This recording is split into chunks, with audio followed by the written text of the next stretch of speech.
Qué alegría y qué gozo es estar y poder hablarles a ustedes de nuevo una semana más desde esta televisión de María Visión sobre la eclesiología. Un tema pues que es hablar del fruto del amor en la historia de salvación de Jesucristo para nosotros los cristianos y para toda la humanidad, para poder llegar un día a esa iglesia triunfante del cielo. Hoy le voy a hablar a todos ustedes del método en la eclesiología, algo importantísimo que la diferencia de otras ciencias teológicas. Y tenemos que decir lo siguiente, que la eclesiología no es una ciencia que se ha estudiado en sí misma desde los orígenes de la misma iglesia, sino que antes del siglo XVII la iglesia no se estudiaba a sí misma. Santo Tomás de Aquino la da por supuesta, o bien se acentuaban sus aspectos jurídicos o jerárquicos. Principalmente en la época posterior a Trento, tratando de mostrar que la Iglesia Católica es la Iglesia fundamentada por Cristo, es cuando se empieza a estudiar un poco en sí mismo la eclesiología. A este respecto tenemos que decir que la eclesiología se distingue, como decimos al principio, de la teología fundamental, por su diferente método. Para la teología fundamental, la fe es un punto de partida y meta, pero el camino es el de los argumentos racionales. La teología fundamental trata de explicar el sentido de la Iglesia en la historia humana, teniendo presente los no creyentes para facilitar su comprensión de la Iglesia y su acercamiento a ella. Su método, por tanto, es ad fidem, es decir, que trata de abrir a la fe. En cambio, la eclesiología, como parte de la teología dogmática, desarrollada metodológicamente lo creído por todos los cristianos, es decir, el credo. Incluso por los cristianos sencillos, supone a la vez el método histórico y filosófico. Su origen y meta es la fe, como pasaba y pasa en la teología fundamental. Pero la fe está siempre presente metodológicamente en su camino. Su método es intrafidem, es decir, se mueve dentro de la fe. No intenta, por tanto, ni demostrar ni montar ante los no creyentes el misterio de la Iglesia. La visión de la teología fundamental y de la eclesiología son, pues, dos visiones complementarias pero diversas. La diferencia está, como decíamos antes, en que la teología fundamental, el camino son argumentos racionales, y en el camino del método teológico sobre la eclesiología es la fe, puramente la fe es la que sostiene y lleva el camino. La perspectiva de la teología, dos visiones complementarias pero diversas, decíamos antes, hace que la teología fundamental es la que sea más apologética. La eclesiología estudia los misterios de la fe, centrándose en los enunciados de los dogmas, que es al fin y al cabo lo que compone el credo cuando lo rezamos y proclamamos en la Eucaristía o personalmente lo rezamos. Dogmática, esa teología dogmática que es una mirada metodológicamente lograda al misterio de la Iglesia. Tenemos que siempre decir, y no me cansaré nunca de decir a lo largo de los programas, que el misterio de la Iglesia es la salvación. Cuando hablamos de misterio, significa salvación de Cristo, salvación que el Padre nos ofrece por Cristo en el Espíritu Santo. Por otra parte, la eclesiología se distingue de la teología pastoral, lógicamente, entendida esta como teología de la misión en acto, o teología de la acción eclesial. La eclesiología se ocupa del ser de la Iglesia, que determina su obrar, algo totalmente que es distinto, pero complementario. La eclesiología sin teología pastoral pues quedaría un poco mermada, y la teología pastoral sin eclesiología también quedaría un poco sin su fundamento, sin su ser, que es el fundamento de la eclesiología, hablar del ser de la Iglesia. La eclesiología que se ocupa del ser de la Iglesia, que va a determinar su obrar, que ese obrar es lo que estamos diciendo antes, la teología pastoral. Esta teología pastoral estudia las acciones eclesiales, anuncio de la fe, celebración de los sacramentos, vida cristiana en la Iglesia y en el mundo. En orden a la génesis de la Iglesia, ad extra, a su crecimiento ad intra, o la restauración de la unidad de la Iglesia, que es la tarea ecuménica. Todas estas son tareas de la teología pastoral. Asimismo, la eclesiología se distingue del derecho canónico, algo también importantísimo en la Iglesia, en cuanto que éste se centra en los aspectos administrativos y jurídicos institucionales de la Iglesia. Por ejemplo, ¿qué estamos hablando en este apartado del derecho canónico, que también tiene su complementariedad, su relación intrínseca con la eclesiología, la teología fundamental, la teología pastoral, la teología dogmática? Por ejemplo, el tratado entre la Santa Sede del año 1979 entre el Estado Vaticano y el Estado español. Ese tratado entre la Santa Sede regula jurídicamente las acciones pastorales y administrativas del Estado Vaticano con el Estado español. Un ejemplo muy sencillo. Por ejemplo, usted hoy se casa por la Iglesia sacramentalmente, por la Iglesia Católica, y automáticamente usted está casado jurídicamente en el Estado español, civilmente. Por lo tanto, estos tratados entre la Santa Sede y el Estado correspondiente, en nuestro caso de España, hace que los actos jurídicos del Estado español se correspondan en mayor número de ellos con los de la Iglesia Católica. Por lo tanto, una persona que está bautizada también es una garantía, esa partida de bautismo, conceder el sacramento, tiene validez ante el Estado español para el tema de una herencia, de algunos asuntos administrativos, cualquier cosa de esta que estamos hablando. Esto significa lo que estamos diciendo de que el derecho canónico tiene su relación importante con la eclesiología y la eclesiología también con el derecho canónico, porque es el fundamento del gobierno de la Iglesia como estructura en la historia y estructura visible de relaciones administrativas y jurídicas dentro de la Iglesia Católica, de la Iglesia de Jesucristo. Vamos a hablar ahora de la función que tiene la fe en la eclesiología. Decíamos que en la eclesiología el comienzo es la fe, el camino es la fe y la meta es la fe. Todo en la eclesiología se mueve desde la fe, porque la fe es la que única hace que pueda entender la eclesiología. Por ejemplo, ¿cómo se puede entender en eclesiología que el Padre haya querido que la salvación de todo el género humano pase porque el Hijo se haga hombre, la mayor humillación que puede sufrir Dios desde el punto de vista salvífico y mistérico, y permite al Padre que el único Hijo que tiene, engendrado y no creado, Jesucristo el Señor, persona divina, se haga hombre y sufra salivazos, escupitajos, flagelaciones, burlas y así incomprensiones, persecuciones y un montón de cosas que, terminando en la crucifixión, donde culmina la humillación del Hijo de Dios, querido por el Padre, amorosamente entregada del Hijo al Padre, se entienda esto con argumentos racionales. Imposible. Solamente se puede entender desde la fe. Y la fe hace penetrar en este gran misterio de amor salvífico a los hombres, que nos hace esclarecer que, para no perder la libertad humana, Cristo quiso pasar ese trance para que nuestros actos humanos desde Cristo y por Cristo tengan validez y tengan mérito para la vida eterna. Todo eso solamente se puede entender por la fe, por eso decimos que en eclesiología el origen es la fe, el camino es la fe y la meta es la fe. Por eso vamos a hablar hoy de la función de la fe en la eclesiología.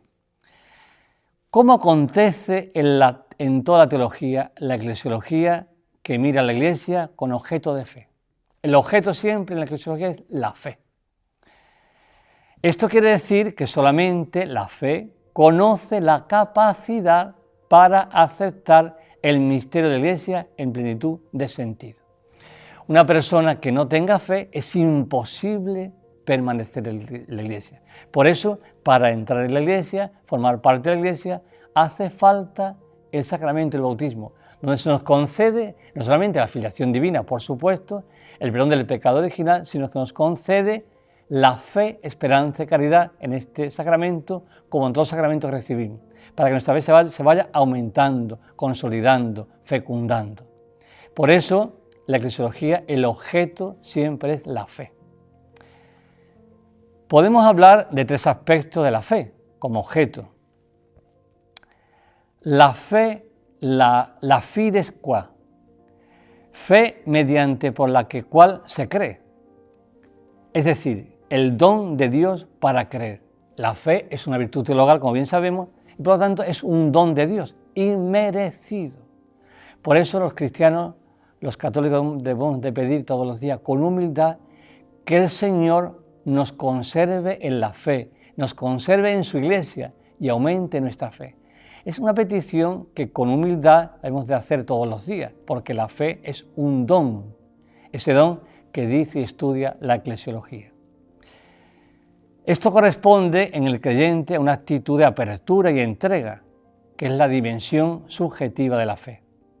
Este aspecto de la fe lo estudia la teología fundamental. La fidesque, que es el conjunto de verdades de la fe, contenidas en el credo, como despliegue de conocimiento que da la fe, dimensión objetiva de la fe, que estamos hablando. Por lo tanto, el conjunto de la fe es la fidesque, es decir, lo que trata el objeto de la fe y la eclesiología es todo lo que contiene el credo.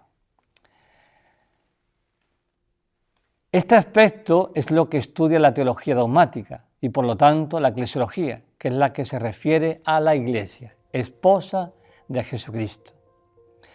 La fidesque per caritatem operatur, es decir, la fe viva o vivida como hecho de vida cristiano y eclesial. ¿Dónde podemos esclarecer estos argumentos que estamos diciendo? Pues los podemos esclarecer, como no podía ser menos, en las Sagradas Escrituras.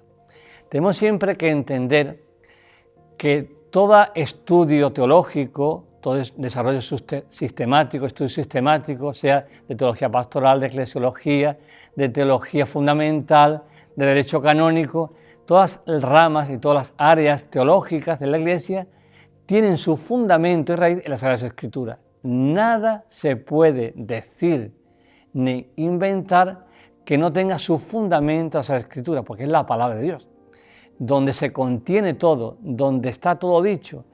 Dice Jesucristo, ya no os llamo siervos, os llamo amigos, porque todo lo que mi Padre me ha dado a conocer, os lo he dado a vosotros a enseñar a conocer a vosotros. Por lo tanto, la Sagrada Escritura es el fundamento donde tiene su origen, su basamento y donde emana todo el estudio sistemático teológico que podemos desarrollar a lo largo de los siglos en la historia sobre la Iglesia y sobre su teología.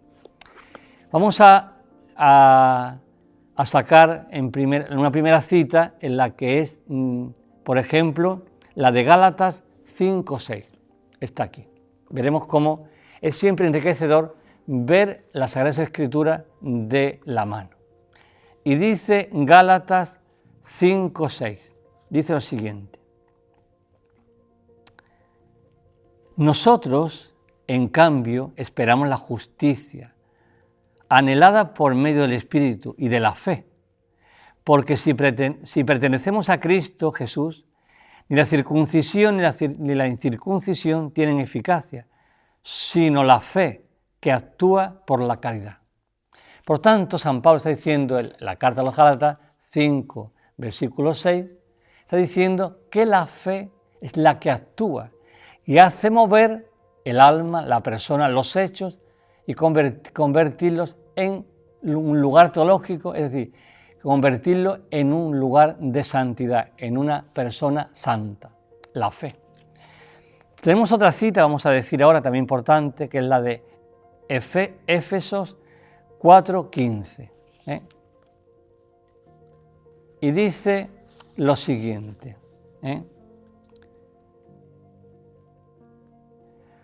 Antes bien, movidos por un amor sincero, creemos que todo camina hacia Cristo, que es la cabeza, de quien todo el cuerpo recibe la trabazón y la cohesión por la colaboración de los ligamentos según la actividad propia de cada miembro, para el crecimiento y edificación en el amor. Decimos antes que la fe se mueve por la caridad, es decir, se lleva a la práctica por la caridad. Estas tres virtudes teologales, fe, esperanza y caridad, no actúan por separado, actúan siempre conjuntamente y de la mano, como no puede ser menos. Por lo tanto, esta parte de la eclesiología, esta parte de la teología dogmática, la fidesque per caritatem operatur, se fundamenta, se sostiene en este fragmento también de la carta a los Efesios, capítulo 4, versículo 15. Y vamos a hablar también de la carta de Santiago, también importante, esta carta de Santiago, capítulo 1, versículo 22, que dice lo siguiente: ¿cómo nos ilumina la Sagrada Escritura? Es importante siempre conocer la palabra de Dios, porque si no conocemos la palabra de Dios no podemos conocer a Jesucristo. Él se revela por la palabra, que se ha hecho hombre. Sin la palabra es muy difícil, yo diría que imposible, conocer a Dios. Dice esta carta de Santiago en el capítulo 1, versículo 22. Vamos a ver el capítulo 1 que está aquí detrás, y dice: poned por obra la palabra, y no os contentéis solo con oírla, engañándoos a vosotros mismos. Si alguno se contenta con oír la palabra sin ponerla por obra, se parece al que contempla sus rasgos en un espejo. Eso es así. Si uno solamente escucha la palabra pero no la pone en práctica, la fe hace que los hechos por la caridad se pongan en práctica, la vida cristiana, la vida de virtudes. Si solamente se oye la palabra y no se pone en práctica, es como mirarte un espejo. Nunca tienes una imagen perfecta de tu interior. Y así, este aspecto práctico de la fe es el que estudia las disciplinas como la teología moral, la teología espiritual y la teología pastoral. Por tanto, la función de la fe en la eclesiología es algo intrínseco, origen, camino y meta. En cuanto a la posición del tratado eclesiológico en el conjunto de la dogmática, tenemos que decir lo siguiente: el lugar de la eclesiología en el marco de la teología dogmática viene determinado por la afirmación del símbolo de la fe, artículo 9, que dice lo siguiente: creo en la Santa Iglesia Católica y en la comunión de los santos. Dos confesiones de la fe que son fundamentales para la eclesiología. Dice lo siguiente: la fe en la Iglesia se entiende en la estructura trinitaria del credo, es decir, la fe es trinitaria, no se puede tener solamente fe en Jesucristo. Se tiene fe en Jesucristo y en el Padre y en el Espíritu Santo. La Trinidad forman una comunión de personas que las tres actúan a la vez en cada acto humano movido por la fe, por la caridad y llevado de la mano de la esperanza. Por lo tanto, la fe es trinitaria, es algo, porque el origen de la Iglesia es la Trinidad y la meta es la Trinidad. Por lo tanto, la fe en la Iglesia tiene una estructura trinitaria que la marca el mismo credo. Si nosotros recordamos mentalmente el credo, empieza trinitariamente, se conduce trinitariamente y culmina trinitariamente, porque la Trinidad la que ha fundado la Iglesia en la persona de Jesucristo en el tiempo. Por lo tanto, la eclesiología viene precedida de los tratados de la Trinidad, de la creación, de la gracia, que es la antropología teológica, la cristología y la mariología. Es decir, para estudiar, para hablar de eclesiología, hay que presuponer de antemano, pues lo que hemos dicho. Claro, para hablar de eclesiología, por ser trinitaria la eclesiología, tenemos que presuponer pues, el tratado de la gracia, de la creación, de la apologética y así de la mariología, y también de la escatología y también de los sacramentos. Como consecuencia de la Iglesia puede verse estos tratados. La Iglesia no está llamada a quedarse en el tiempo. La Iglesia es temporal, es histórica, pero también nos conduce a una Iglesia escatológica, a una Iglesia celeste, que tendrá su inicio el día de la parusía final. Dicho esto, hemos concluido pues, esta parte que habla del método de la eclesiología, algo que es lo que le diferencia con las otras ramas y estudios sistemáticos de la teología, como decimos antes, de la teología fundamental, de la teología pastoral, de la teología en todas sus ramas de escatología, también de la gracia, de la creación y así en todas las ramas. Sentamos también las bases, por supuesto, al final de este método teológico, que el método se sustenta y tiene su raíz, fundamento, como siempre, no podía ser menos, en las Sagradas Escrituras. Dicho esto, pues pasamos ahora a hablar de algo también importantísimo, el origen trinitario y el proceso histórico de la Iglesia. Porque la Iglesia, nosotros ¿dónde vivimos? En la historia. La historia tiene unas coordenadas de vida, una forma de vida, una forma de desarrollo, una forma salvífica de Dios en la historia. Porque la Iglesia tiene un proceso histórico, quiere decir que Dios se ha hecho historia, vive en la historia y nos conduce de la historia hacia la Iglesia triunfante del cielo, hacia la Iglesia definitiva donde nosotros viviremos eternamente y en paz, armonía y amor con la Santísima y Beatísima Trinidad. La Iglesia, dice esta parte de la eclesiología, que